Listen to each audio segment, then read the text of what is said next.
Stand down, villain. In the name of the Steel Watch, aggressive action will not be tolerated in the presence of the patriarchs of this proud city. Correct your tone, citizen. Dearest patriarchs, but a moment. I must greet a most honored guest. Crawling back from his bloody disgrace, it's my favorite assassin. Gods, you're a sight for sore eyes. Orin told me she made a fool of you, but I should have known you wouldn't go down that easy.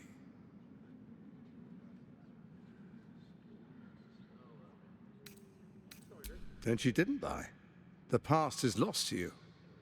Let me clear up some mysteries then. We share so much history. You and I initiated this plot. We discussed in depth the failures of our predecessors and how to avoid them. We understood that if we were to unite, no one could stand in the way of the Dead Three. So, unite we did. First, we obtained the crown. Then we enslaved the brain. From there, it was but a small step to the most successful religious hoax ever perpetrated.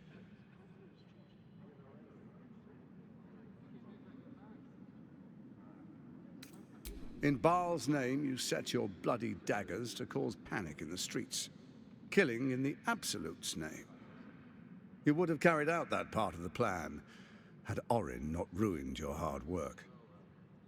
Next, the threat of the Absolute's monstrous armies formed by Merkel's general, Ketheric Thorm. In such circumstances, people crave strong leaders. Leaders that bring law, order, and protection. Leaders like me, Bane's unyielding hand, author of justice.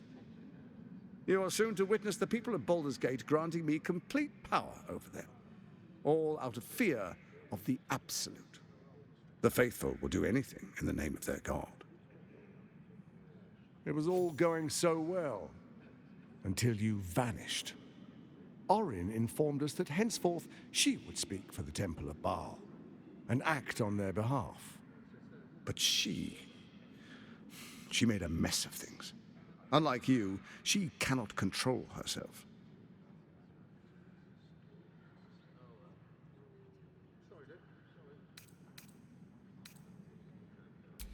Good, good. I can see you're still your old self. When Ketheric fell, I feared the worst.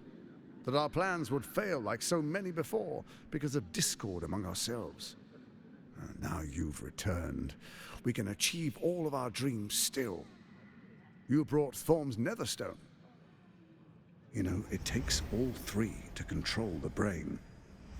Without Thorm's, it's become vexingly willful. The quakes are a clear warning. If nobody steps in soon, it'll free itself from the authority of the Crown. I expect it'll start with turning the Sword Coasts infected. You among them. That prism of yours won't last indefinitely. Next, the grand design. The Mind Flayer Empire reborn. If we're lucky, we'll become slaves. If we're unlucky, well, a bleak prospect. But it's a fate that can be avoided if you and I renew our old partnership. Together, we can still restore authority over the brain.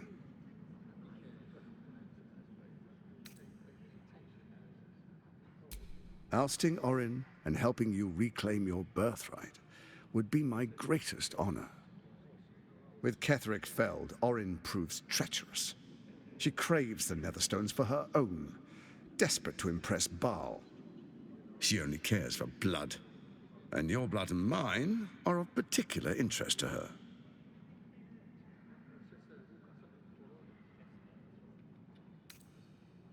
Her assassins hunt you even now. They are very efficient killers. Even someone with your talents should take heed. Orin changes shape faster than you and I change clothes. She might be anywhere. She's targeted me as well. I'm well protected, but she's extremely good at what she does. If Orin obtains all three Netherstones, she'll plunge the coast into chaos and paint the city in blood. I can't let that happen. I want to lead this city to glory, not scorch its earth. So I turn to the Scion of Baal. You are his dear prince. He created you to rule.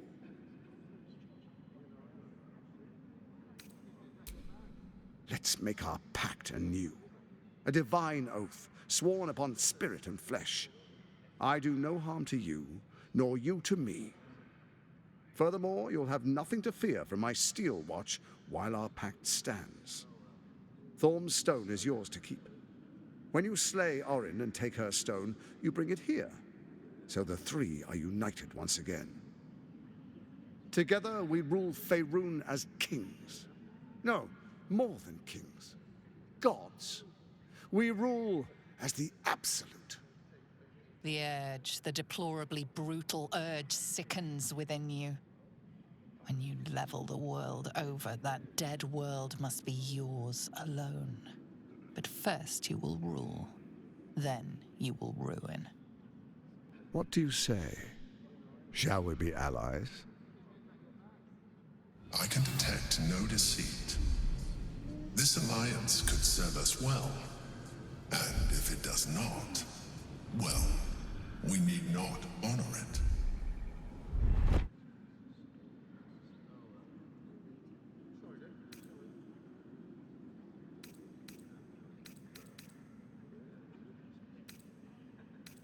Then let it be writ by the black hand of Bane.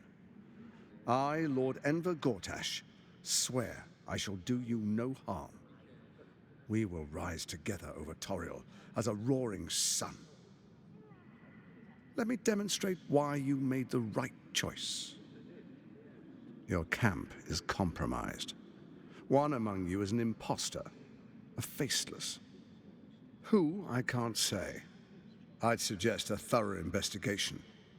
You'll find I speak the truth. The faceless in your camp is like a knife at your throat. Remove it quickly, or any alliance between us would be exceedingly short-lived.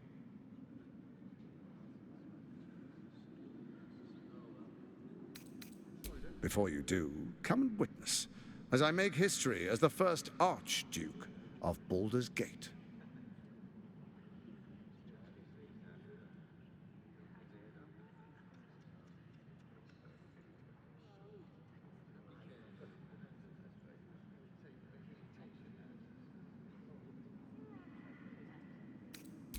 Then we proceed. The Patriarchs await. Distinguished Dukes, Patriarchs, dearest Ravengard, I will heed your call. A new chapter begins.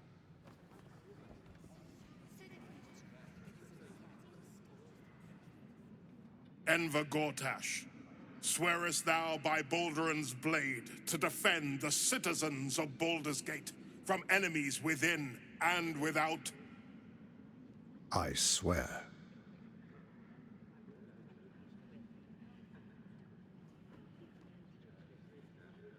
Swearest thou true faith and fealty to the same, by word, deed, and decree, so that none may suffer?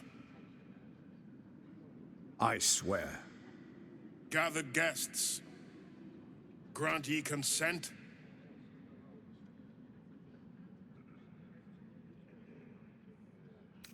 Enver Gortash, the Council appoints you Archduke of Baldur's Gate.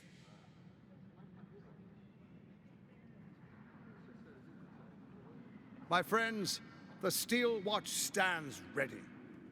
Let its blade fall on any who would diminish our city. And you, honored guest, will find me in my office above when you return. Do not come empty-handed.